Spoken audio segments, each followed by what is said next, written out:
Okay, so this is going to be the first video of Chapter 7, and the big thing that we're going to look at in Chapter 7 is circular motion.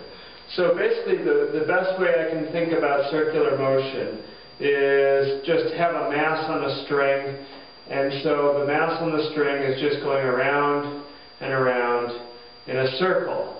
And we're going to talk a lot about the equations on that. But I just want to sort of introduce the basic concept, which is just we've been doing a lot of stuff in straight lines. Even the parabolas that we've been doing, we've been basically treating them as motion in a straight line horizontally, and then motion in a straight line vertically, and sort of putting the two together. Now we're going to be going around in a circle. Okay, so what I want to do to get some data that we can analyze after we have learned a little bit of the equations is I'm going to take about this much string in my hand, and how much is this much string? Well, we can figure it out.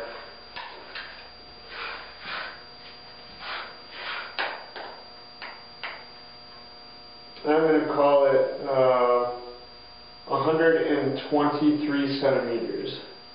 So we'll call it 123 centimeters. And I have right here on my floor, I have a box that is 1 meter by 1 meter. So I'm going to be swinging around in a circle, and I'm going to time how long it takes for this thing to go around in that circle.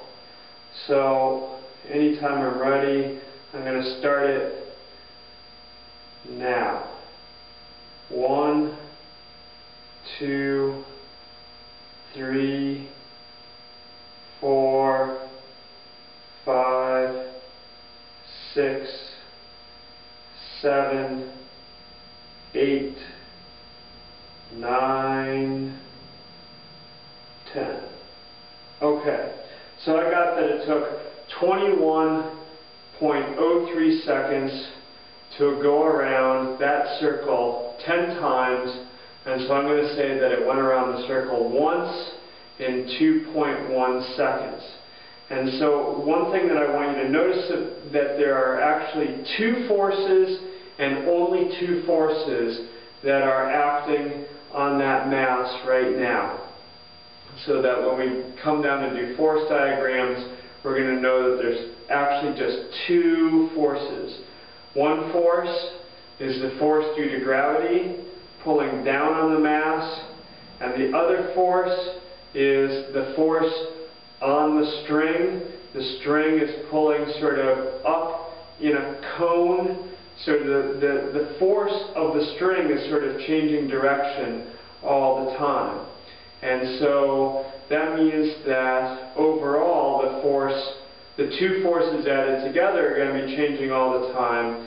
And what we're going to show is that the net force on that object is always right towards the center of that circle. So I have a force that's kind of off at an angle, and then I've got force gravity that's straight down, and you add those two forces and you're going to get a force that is horizontal into the center of the circle, and we're going to call that the centripetal force.